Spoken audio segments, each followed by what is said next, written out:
അവൻ തന്നെയാ ഇതിന്റെ പിന്നിൽ.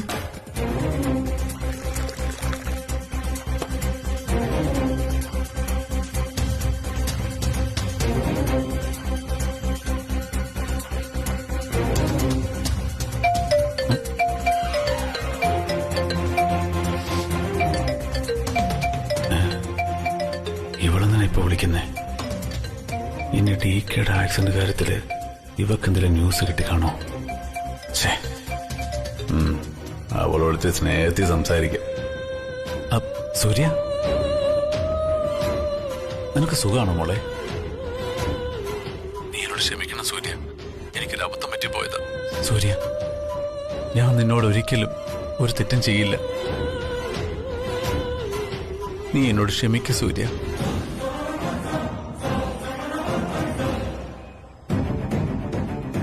പഴയതല്ല, നീ മറക്കണം മോളെ. നിന്റെ സ്നേഹപ്രകടനത്തിൽ നിന്ന് എനിക്കൊരു കാര്യം മനസ്സിലായി. എന്താ മോളെ നീ പറഞ്ഞു വരുന്നേ? നിനക്ക് എന്ത് മനസ്സിലായെന്നാ? DKയ്ക്ക് പറ്റിയ അപകടത്തിന് പിന്നിൽ നീ തന്നെയാണല്ലേ?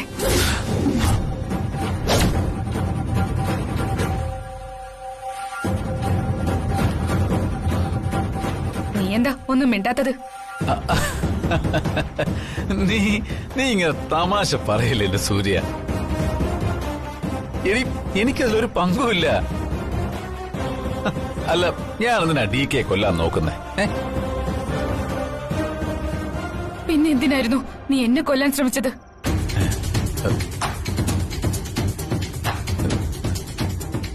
അതൊന്നും നീ എന്നെ ഓർമ്മിപ്പിക്കല്ലേ മോളെ.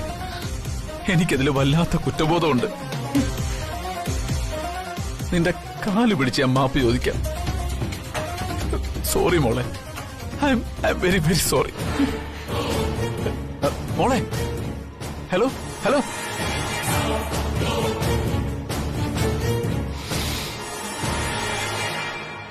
കേട്ടില്ലേ അവന്റെ അഭിനയം? ഉറപ്പാ ജ്യോതി, DKയുടെ അപകടത്തിന് പിന്നിൽ അവൻ തന്നെയാ.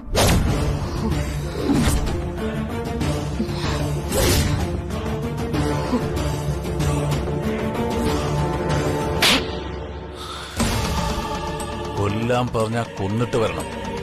ഇടിച്ചിട്ടിട്ട് വന്നിരിക്കുന്നു യൂസ്ലെസ് ഫൂൾ. ഓടിറങ്ങി ഇനി എന്നെ മുന്നിൽ കണ്ടുപോരുത്.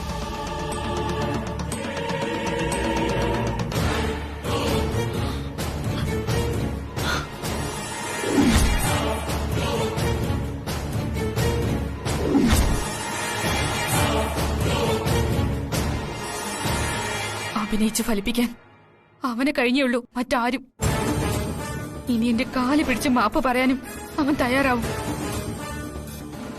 നീ നോക്കിക്കോ സൂര്യ, അവൻ ഈ ചെയ്ത ചതിക്കെല്ലാം തിരിച്ചടി കിട്ടുന്നൊരു ദിവസം വരും. ഈശ്വരൻ അവനോട് കണക്ക് ചോദിക്കും. അതിന് ദൈവം മറ്റാരെങ്കിലും നിയോഗിക്കും. അതുറപ്പാ.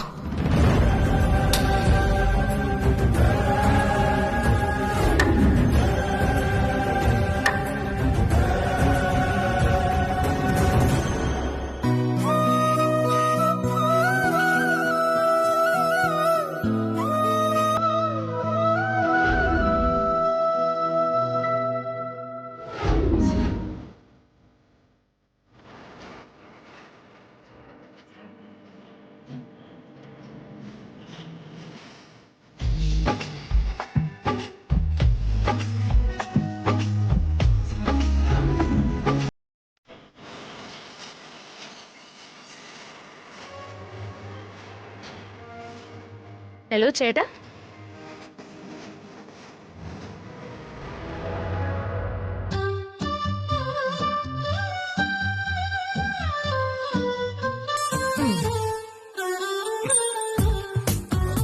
എന്താണ് ഇത്ര വലിയ ആലോചന? എന്നെ ഇവിടെ നിന്ന് ഇറക്കി വിടാനുള്ള വല്ല പ്ലാനിലോ? അതെ, ഇനി എന്തായാലും നിന്റെ പ്ലാനിങ് അനുസരിച്ച് കാര്യങ്ങൾ നടക്കില്ല. ആരുടെ പ്ലാനാ നടക്കാൻ പോകുന്നതെന്ന് നമുക്ക് കാത്തിരുന്ന് കാണാം. അതെ, മുകളിൽ ഒരാളുണ്ട്. അയാൾ തീരുമാനിക്കും നടക്കേണ്ട പ്ലാൻ എന്താണെന്നുള്ളത്. നമുക്കൊന്നും അതിലൊരു അടിപൊളി. നിങ്ങളൊരു തിരുമണ്ടൻ തന്നെ. എന്റെ പൊന്നി ഹിറ്റ്ലറെ, നിങ്ങൾ എനിക്ക് തരുന്ന ഈ നഷ്ടപരിഹാര തുക മാത്രമല്ല, ഇപ്പൊ കൊടുത്ത 10 ലക്ഷവും പോക്ക. ആകെ മൊത്തം നഷ്ടക്കച്ചവട. എന്റെ അനിയത്തിയുടെ കല്യാണത്തിന് നിങ്ങൾ എത്ര പൊന്നും പണവും കൊടുത്താലും, എന്റെ അച്ഛന് എന്തൊക്കെ കൊടുത്ത് സന്തോഷിപ്പിച്ചാലും, ഈ ഞാൻ അമരാവതിയിൽ നിന്ന് ഇറങ്ങിപ്പോകുന്ന പ്രശ്നമില്ല. മനസ്സിലായില്ലേ? എന്നെ ഇവിടെ നിന്ന് ഇറക്കി വിടാന്ന് നിങ്ങൾ സ്വപ്നം പോലും കാണണ്ടാന്ന്. ഞാൻ പോവില്ല. അതെ, ഞാൻ കുറച്ച് വെള്ളം ചൂടാക്കി വെക്കട്ടെ. കയ്യിലും കാലിലും ചൂട് കുടിക്കാനുള്ള സമയമായി. ഇല്ലടി, നീ എത്രയൊക്കെ കിടന്ന് ബഹളം വെച്ചാലും നിന്നെ ഞാൻ ഇവിടുന്ന് ഇറക്കി വിടുക തന്നെ ചെയ്യും.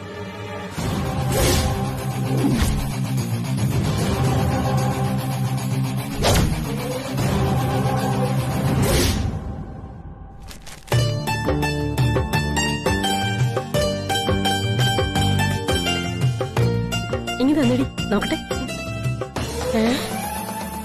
10 ലക്ഷം ഉലുവയോ? ഇതാണോ അനിയത്തിയുടെ കല്യാണത്തിന് അവന്റെ സംഭാവന? ഈ നക്കാപ്പച്ചയ്ക്ക് കല്യാണം നടത്താനാണോ അവൻ ആ ചെറുക്കനെ അവന്റെ വീട്ടുകാരെയൊക്കെ ഇങ്ങോട്ട് പറഞ്ഞയച്ചത്? നിങ്ങളിത് എന്തൊരു പൊട്ടന മനുഷ്യ! ഈ കാശ് വാങ്ങാനാണോ നിങ്ങൾ അവിടം വരെ പോയത്?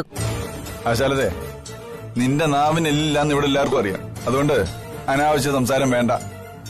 ഈ പണം എന്റെ മരുമകൻ തന്നത് ഇവൾക്ക് സ്ത്രീധനത്തുക കൊടുക്കാനല്ല, പിന്നെ കല്യാണത്തിന് മുമ്പുള്ള അല്ലറ ചില്ലറ ചെലവുകൾക്കാ.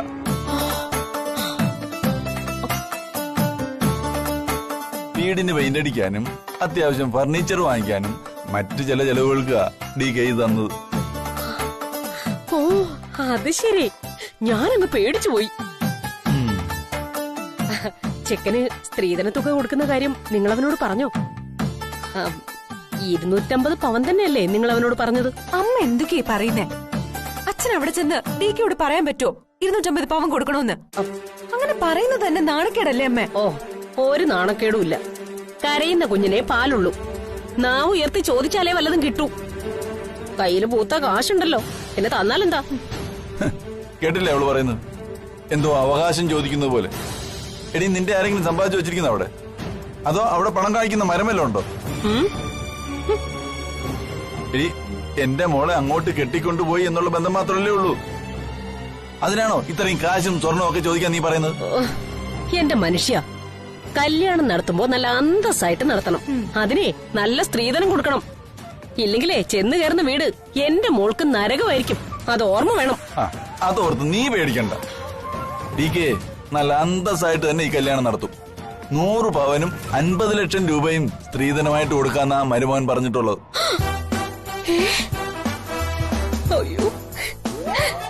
എന്താ ഇപ്പൊ സന്തോഷമായോ? സന്തോഷം ആയോ എന്ന് ചോദിച്ചാ എനിക്ക് അത്രയ്ക്ക് സന്തോഷമൊന്നും ആയിട്ടില്ല. 100 പവൻ വലിയ കാര്യമൊന്നും അല്ലല്ലോ.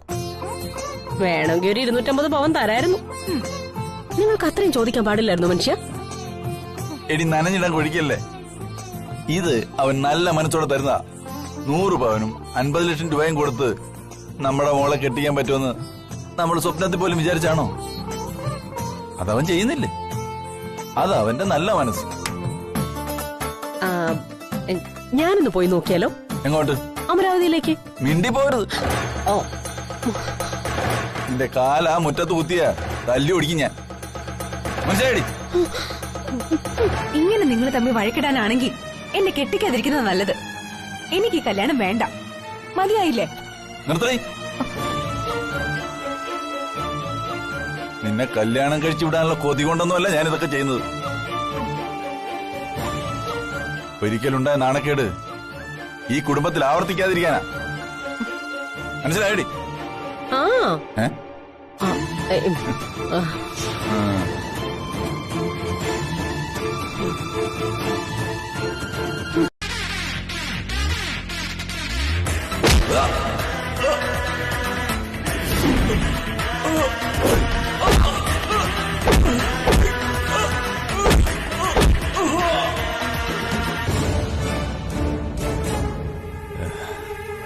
എന്നെ കൊല്ലാൻ ശ്രമിച്ചത് ഏതവളായാലും ഞാൻ കണ്ടുപിടിക്കുവടി.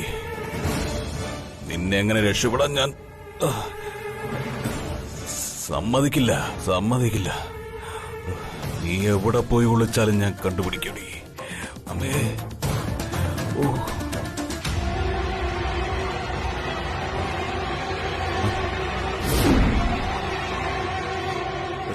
എടീ, നീ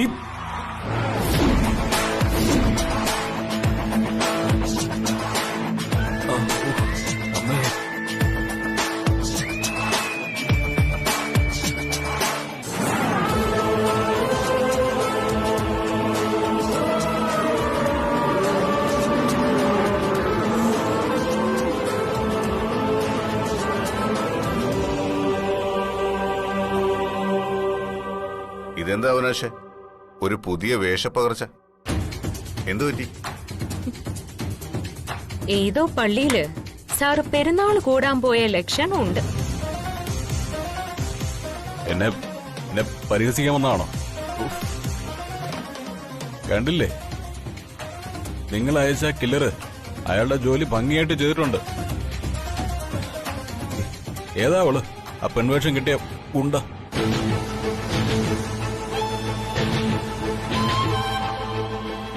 CA സാറിന് നല്ല ദേഷ്യമുണ്ടല്ലേ? അപ്പൊ കിട്ടിയ ഇടിക്കൊക്കെ നല്ല കട്ടിയായിരിക്കും അല്ലേ സാറേ? നിർത്തി എന്റെ പരിഹാസം.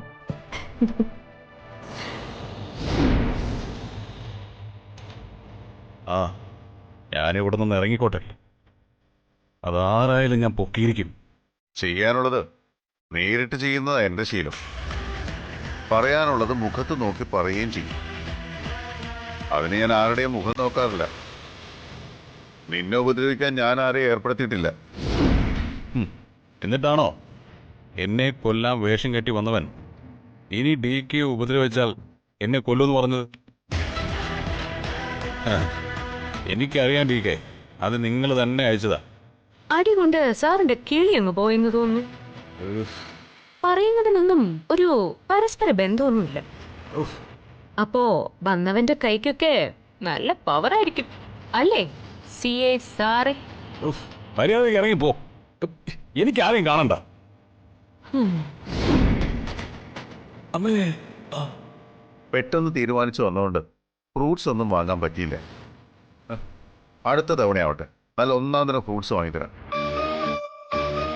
ഹലോ ഹിറ്റ്ലറെ, വന്ന് ഇപ്പൊ നിങ്ങളും തగ్గടിക്കാൻ തുടങ്ങിയോ? സാർ ഗൗരവത്തിൽ പറഞ്ഞാ മതി, അത് ഈ സാറിന് മനസ്സിലായിക്കോളും. തമാശയൊക്കെ ഞാൻ പറഞ്ഞോളാം. ഈ സാറ് ചേട്ടന്റെ ബന്ധുവാ, അത് ഓർമ്മ വേണം. എനിക്ക് ഇവനോട് ചോദിക്കാൻ ഒറ്റ ചോദ്യമുള്ളൂ. ആ ഓഡിയോ കാസറ്റിൽ സുപ്രിയയുടേതാണെന്ന് പറഞ്ഞ് കേൾപ്പിച്ച ശബ്ദം അത് ആരുടേതാ? എനിക്കറിയില്ല. അത് സുപ്രിയയുടെ തന്നെയാണെന്നാ ജയരാമൻ എന്നോട് പറഞ്ഞത്. നീയും അവനും കൂടി പ്ലാൻ ചെയ്തതല്ലേ എല്ലാം? എന്നിട്ട് ഇത് മാത്രം നിനക്ക് അറിയില്ലെന്ന് പറയരുത്. ഓ, അതിനായിരുന്നോ എന്നെയും ജയരാമനെയും കൂടെ ആളെ വിട്ട് കൊല്ലാൻ നോക്കിയത്? ഓഹോ, അപ്പൊ ആ സാറിനും കിട്ടിയോ? അടിപൊളി. മര്യാദയ്ക്ക് ഇറങ്ങി പോകാനാ പറഞ്ഞത്. Get out. ഒരു കാര്യം നിങ്ങൾ ഓർത്തോ, എന്നെ കൊല്ലാൻ ശ്രമിച്ചവൻ ആരായാലും അവനെ ഞാൻ പൊക്കിയെടുത്ത് അകത്തിട്ട് പെരുമാറും. നോക്കിക്കോ. അതിന് ആ സമയത്ത് സാറിന്റെ തലയിൽ തൊപ്പി കാണുമെന്ന് എന്താ ഉറപ്പ്? എനിക്ക് വേണ്ടി നിന്നെ ഉപദ്രവിക്കാൻ ഞാൻ ആരോടും പറഞ്ഞിട്ടില്ല. എന്നാൽ അങ്ങനെ ഒരാൾ എനിക്ക് വേണ്ടി നിന്നെ കൊല്ലാൻ തീരുമാനിച്ചിട്ടുണ്ടെങ്കിൽ അത് തടയാൻ ബ്രഹ്മനും കഴിയില്ല. പ്രിയയെ അയാൾക്ക് കിട്ടാത്തതിന് പിന്നെ DK ആണെന്ന് അവിനാശിന് നല്ലതുപോലെ അറിയാം. DK ജയിലിൽ കയറ്റി ആ അവസരത്തിൽ ആരും അറിയാതെ പ്രിയയെ രഹസ്യ വിവാഹം കഴിക്കാൻ അവൻ കരുതി. DKക്ക് ഇത്ര പെട്ടെന്ന് ജാമ്യം കിട്ടുമെന്ന് അവൻ വിചാരിച്ചു കാണില്ല. എന്നാലും അവിനാശിനെ ആക്രമിച്ചത് ആരായിരിക്കും? അതിനെക്കുറിച്ച് എന്തെങ്കിലും സൂചന അവൻ പറഞ്ഞോ? ഒരു പെണ്ണാണെന്നാ കമ്മീഷണർ പറഞ്ഞത്. പെണ്ണോ? അതെ. അവിനാശിനോട് നിങ്ങൾ അതേക്കുറിച്ച് ചോദിച്ചില്ലേ? അവനൊരു അമ്പരപ്പില്ല ഇപ്പൊ. ആരാണിത് ചെയ്തേന്ന് അവനാശനം പിടികിട്ടിയിട്ടൊന്നുമില്ല. ഒരുപക്ഷെ ഇതുപോലെ അവൻ ചതിച്ച സ്ത്രീകളിൽ ആരെങ്കിലും ആയിരിക്കാം. എന്തായാലും അവന് കണക്കിന് കിട്ടിയിട്ടുണ്ട്. ഇത് ചെയ്തത് ആരായാലും അവർക്കതിന് തക്കതായൊരു കാരണം ഉണ്ടാവും.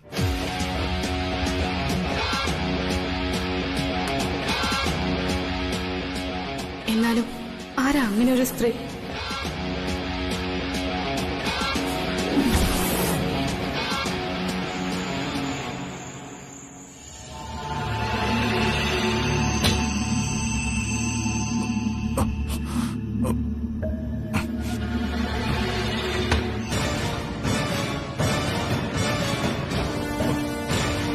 ഈ സമയത്ത് എന്തിനാ DK സുപ്രിയയുടെ മുറിയിൽ കയറിയത്? എന്തോ ഒരു രഹസ്യം ഈ മുറിയിലുണ്ടെന്ന് എനിക്ക് നേരത്തെ തോന്നിയതാ. ഒന്ന് പോയി നോക്കിയാലോ.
ആരുടെയാ ഇതൊക്കെ? ഇത് എവിടുന്നാ നീ എടുത്തത്? സുപ്രിയയുടെ മുറിയെന്ന്. ആര് പറഞ്ഞു നിന്നോടാ മുറി കയറാൻ? ഈ വീട്ടിൽ പലയിടത്തും ഇതുപോലെ പലതും കാണും. അതൊക്കെ നിരത്തി വെച്ച് നീ ചോദിക്കുന്ന ചോദ്യങ്ങൾക്ക് ഉത്തരം. ഓ, അത് ശരി. സ്വന്തം ഭാര്യയുടെ മുന്നിൽ വെച്ച് മറ്റൊരു പെണ്ണുമായി മുറിയിൽ കയറി കഥ അടയ്ക്കുക, രഹസ്യം പറയാ, ഒടുവില് രണ്ടാളും കൂടി കാറി കയറി എങ്ങോട്ടോ പോവാ. ഒരു ഭാര്യയോട് ചെയ്യാവുന്ന കാര്യങ്ങളാണോ ഇതൊക്കെ? അതിന് ആരാണ് ഭാര്യ? നീയോ? വെറുതെ ഒരു താലി കെട്ടിയതുകൊണ്ട് ഒരു പെണ്ണും ഭാര്യയാവില്ല. ഞാൻ കെട്ടിയ താലി മനസ്സിലണിഞ്ഞ ഒരു ഭാര്യയെ എനിക്കുണ്ടായിരുന്നുള്ളൂ, എന്റെ സുപ്രിയ. നിന്നെ ഞാൻ ഭാര്യയായിട്ട് കണ്ടിട്ടേയില്ലെന്ന് എത്ര തവണ നിന്നോട് പറഞ്ഞു. എന്നിട്ട് നാണമില്ലാതെ പിന്നെയും ഭാര്യയാണെന്നും പറഞ്ഞ് അവകാശം സ്ഥാപിക്കാൻ വരുന്നത് എന്തിനാ? ഈ പറഞ്ഞത് നിങ്ങൾക്ക്, പക്ഷെ ഞാനോ? എന്റെ സ്ഥാനത്ത് നിന്ന് എപ്പോഴെങ്കിലും ആലോചിച്ചിട്ടുണ്ടോ നിങ്ങള്? അതിന്റെ ആവശ്യമില്ല. അത് നിങ്ങൾക്കില്ലായിരിക്കും. പക്ഷെ ഞാൻ ആദ്യമായിട്ട് കഴുത്തിലണിഞ്ഞ താലി നിങ്ങൾ അണിയിച്ചതാ. നെറ്റിയിലണിഞ്ഞ സിന്ദൂരം നിങ്ങൾ തൊട്ടു തന്നതാ. ഇതൊക്കെ അറിയുന്നതിന് മുൻപ് ഞാൻ എന്റെ കണ്ടീഷൻസ് പറഞ്ഞിരുന്നു. എന്നിട്ടും നീ എന്നെ ചതിച്ചു കല്യാണം കഴിച്ചു. പരസ്പരം പിരിയാമെന്ന ധാരണയിൽ തന്നെയാ നമ്മൾ ഒരുമിച്ച് ജീവിതം തുടങ്ങിയത്. എന്നിട്ടിപ്പോ നിനക്ക് എന്തു പറ്റി?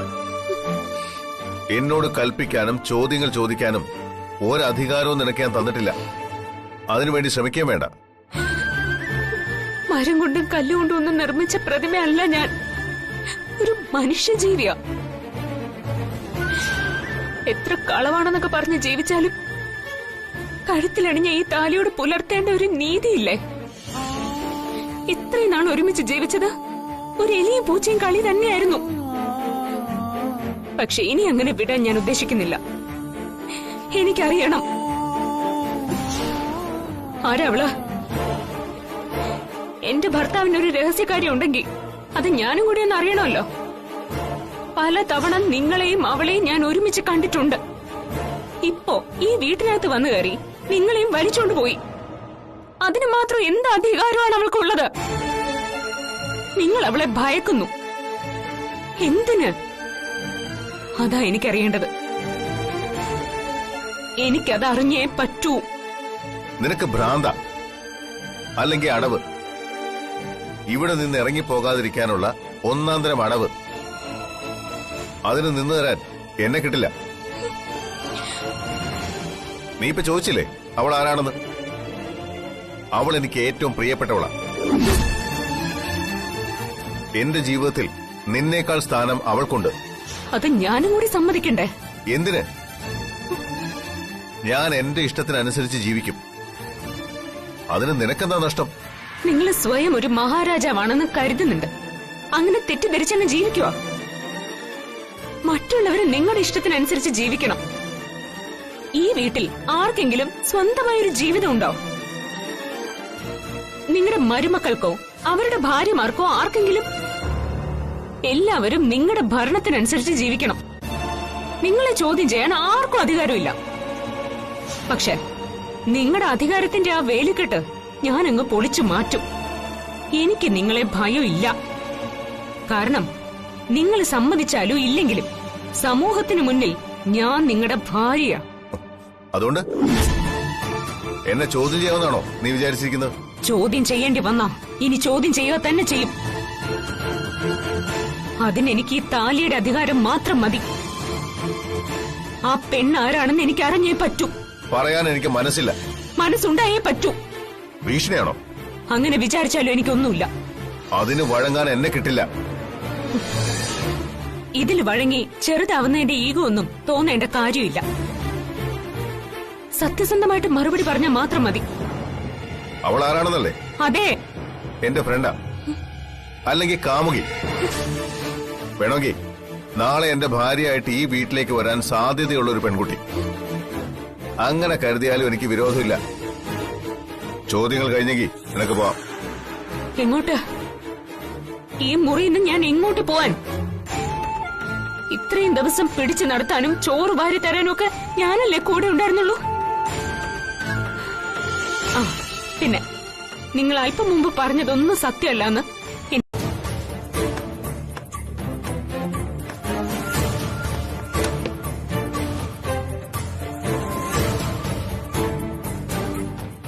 നീ എന്താ ഇങ്ങനെ നോക്കി നിൽക്കുന്നത്?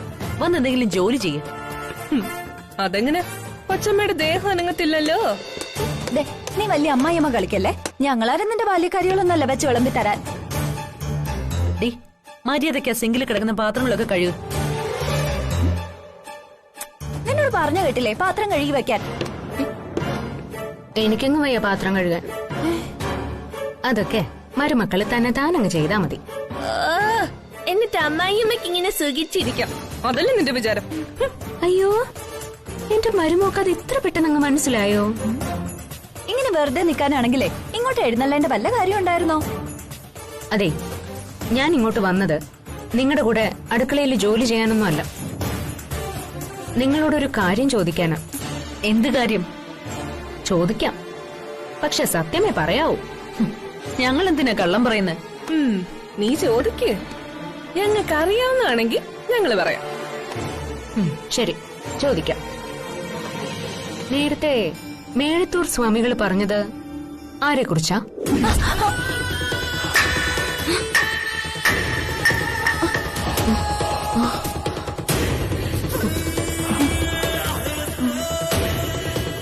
പൂജയിൽ കുടുംബത്തിലെ എല്ലാവരും ഉണ്ടാവണം, അവനും ഉണ്ടാവണം. അങ്ങനെ തന്നെയല്ലേ മേഴത്തൂർ സ്വാമികൾ പറഞ്ഞത്? സ്വാമികൾ പറഞ്ഞ ആ അവൻ ആരാണെന്ന് നിങ്ങൾക്കറിയോ? ഞങ്ങൾക്കൊന്നും അറിയില്ല. അല്ല, സ്വാമികൾ അങ്ങനെ പറഞ്ഞോ? ഞാൻ കേട്ടില്ല. ഞാനും അത് കേട്ടില്ല. ഇവൾക്ക് ഭ്രാന്ത. മേഴത്തൂർ സ്വാമികൾ എന്തോ പറഞ്ഞു പോലും. ഇവള് പകൽക്കിനാവ് കണ്ടതാവും അല്ലേ മായജി? അതെ, 3 പേരുടെ അഭിനയൊന്നും എന്നോട് വേണ്ട.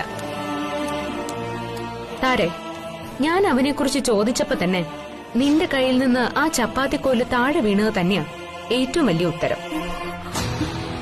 നിനക്കറിയാം അവൻ ആരാണെന്ന്, പക്ഷെ നീ അത് പറയില്ല.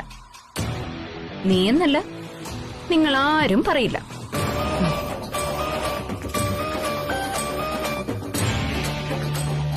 ഡിക്കോട് ഞാൻ ചോദിച്ചു, എന്നിട്ട് അറിയില്ല എന്ന് പറഞ്ഞു.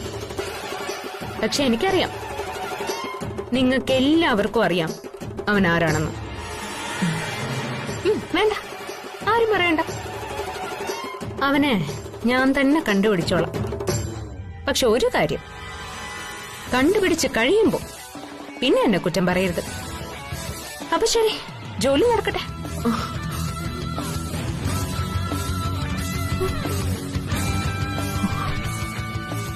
ഇവളെല്ലാം കുഴപ്പത്തിലാക്കോ മായജി?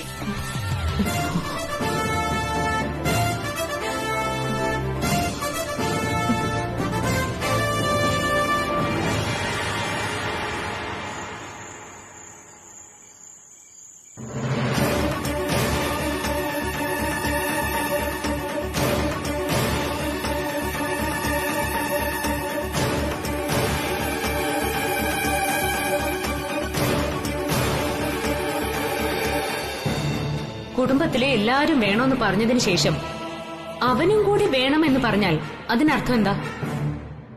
ഇവിടെ ഇപ്പൊ ഉള്ളവരല്ലാതെ വേറൊരാൾ കൂടി ഉണ്ടെന്നല്ലേ അതിനർത്ഥം?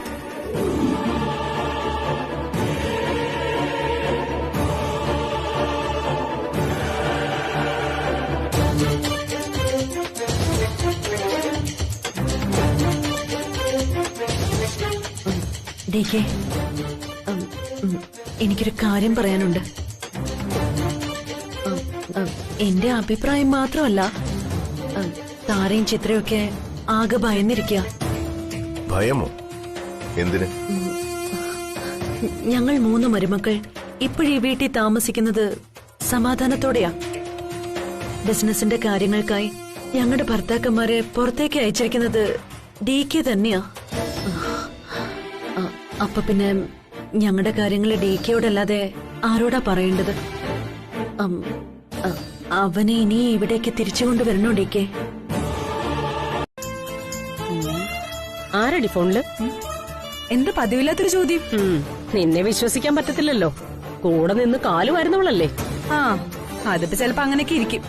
സ്വന്തം തടി നോക്കിയിട്ടല്ലേ മറ്റുള്ളവരുടെ കാര്യം. ശരി, ഇതിപ്പോ ആരാ വിളിച്ചേ? ഇന്നലെ കേക്കിന്റെ ഓർഡർ തന്ന പാർട്ടിയാ. അവര് കേക്ക് ഉടനെ തന്നെ കൊണ്ടുചെല്ലാൻ പറഞ്ഞു. ഞാൻ അവരോട് ആ ലൊക്കേഷൻ ഒന്ന് വാട്സ്ആപ്പ് ചെയ്യാൻ പറഞ്ഞു. എന്തായാലും കേക്ക് ഉണ്ടാക്കാൻ പഠിച്ചത് നന്നായി. ഇല്ലെങ്കിൽ വീടിനകത്തിരുന്ന് നീ മുരടിച്ചു പോയനെ. അമ്മ എന്തിനാ എന്നെ കുറ്റപ്പെടുത്തുന്നേ? കുറ്റപ്പെടുത്താതെ പിന്നെ നിന്റെ ചേച്ചി ഒരൊറ്റ ഒരുത്തി കാരണോ ഇതൊക്കെ സംഭവിച്ചത്. അവളെ എണീറ്റ് നടക്കാൻ പറ്റാത്തവളെയും കൊണ്ടുവന്ന് പ്രശ്നങ്ങൾ ഉണ്ടാക്കിയില്ലായിരുന്നെങ്കിൽ ഇപ്പം നിന്റെ കല്യാണം നടന്നു പോയനെ. മതിയമ്മ, നിർത്ത്. അവരവിടെ വന്നതുകൊണ്ടാ എനിക്ക് സത്യം മനസ്സിലാക്കാൻ പറ്റിയത്. അന്ന് ചേച്ചി അങ്ങനെ ചെയ്തില്ലായിരുന്നെങ്കിൽ എന്റെ ജീവിതം തന്നെ കുളമായേനെ. അവിനാശ് ഇന്നലെ എന്നെ വിളിച്ചിരുന്നു. നിന്നോട് സംസാരിക്കണമെന്ന് പറഞ്ഞു. വേണ്ട, എനിക്കിനി അവനോട് സംസാരിക്കണ്ട. അമ്മയ്ക്ക് വേറെന്തെങ്കിലും പറയാനുണ്ടോ? വേറൊന്നും എനിക്ക് പറയാനില്ല. എന്നാ പിന്നെ ഞാൻ കേക്ക് കൊടുത്തിട്ട് വരാം.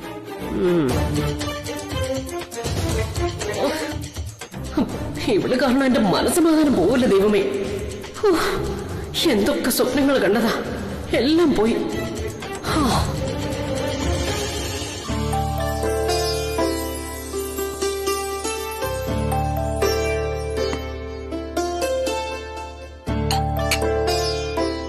അവൻ പറഞ്ഞൊക്കെ നീ വിശ്വസിച്ചോ? DKയുടെ മുന്നിലും ഇത് തന്നെ അവൻ പറഞ്ഞു. നിനക്ക് എന്ത് തോന്നുന്നു? അഭിനയം അല്ലാതെന്താ? നല്ല നടനുള്ള അവാർഡ് കിട്ടാനുള്ള എല്ലാ യോഗ്യതയും അവനുണ്ട്. ആയിക്കോട്ടെ, അഭിനയിക്കാൻ വേണ്ടിയാണെങ്കിലും എന്റെ മുന്നിൽ കൈകൂപ്പി മാപ്പ് പറഞ്ഞില്ലേ?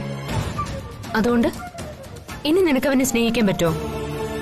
ജ്യോതി, നമ്മളെ ഒരുപാട് ദ്രോഹിച്ചയാൾ, ജീവിതം തകർത്തയാൾ ഇങ്ങനെ മാപ്പ് പറഞ്ഞ് മുന്നിൽ വന്ന് നിൽക്കുമ്പോ അറിയാതെ ആണെങ്കിലും മനസ്സിലൊരു സന്തോഷം തോന്നുന്നുണ്ട്.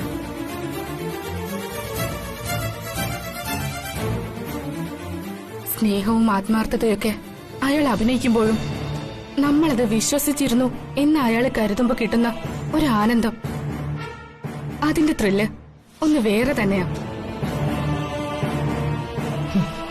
ശത്രുവിന്റെ പെട്ടെന്നുള്ള സ്നേഹപ്രകടനം സൂക്ഷിക്കണം. ശത്രുക്കളെ സ്നേഹിക്കാനോ യേശുക്രിസ്തു പറഞ്ഞിരിക്കുന്നത്? ഞാൻ അവനെ വിശ്വസിക്കുന്നു എന്നവൻ കരുതിക്കോട്ടെ.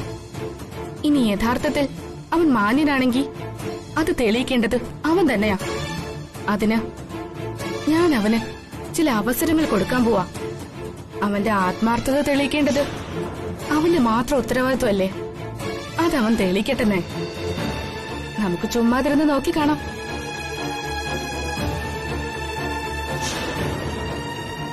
മതിയോ?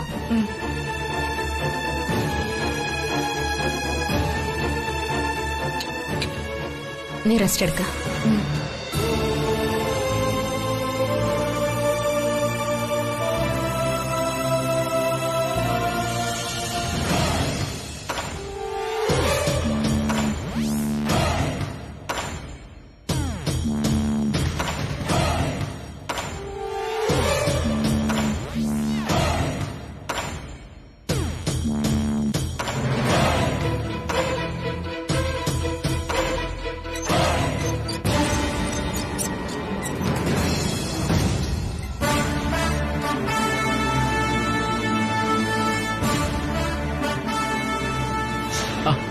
ഇത്രയും റെഡിയായോ? ആ കഴിഞ്ഞേട്ടാ. ഞാനും കൂടെ വരണോ ഹോസ്പിറ്റലിലേക്ക്? വേണ്ട, ഡോക്ടറുടെ അപ്പോയിന്റ്മെന്റ് കിട്ടാൻ താമസിക്കും. ഇന്നത്തെ ദിവസം ഞാൻ ഇവക്ക് വേണ്ടി മാത്രം മാറ്റിവെച്ചിരിക്കുക. ഇതുവരെ ഇവരുടെ അരികിലിരുന്ന് പരിചരിക്കാനോ ഒരു ആശ്വാസവാക്ക് പറയാനോ എനിക്ക് പറ്റിയില്ല. പോലീസുകാരന്റെ പണിയായി പോയില്ലേ? ഇയാളുടെ ഉദ്ദേശം എന്താണെന്ന് ഒരു പിടിയും കിട്ടുന്നില്ലല്ലോ ഈശ്വര. ചിലപ്പോ തോന്നും യഥാർത്ഥത്തിൽ ഇയാൾക്ക് പശ്ചാത്താപമുണ്ടെന്ന്. എന്തായാലും തൽക്കാലം ഇയാളുടെ ഉദ്ദേശം എന്താണെന്നറിയാൻ കുറച്ചൊന്ന് വിശ്വസിക്കുന്നതായി ഭാവിക്കാം.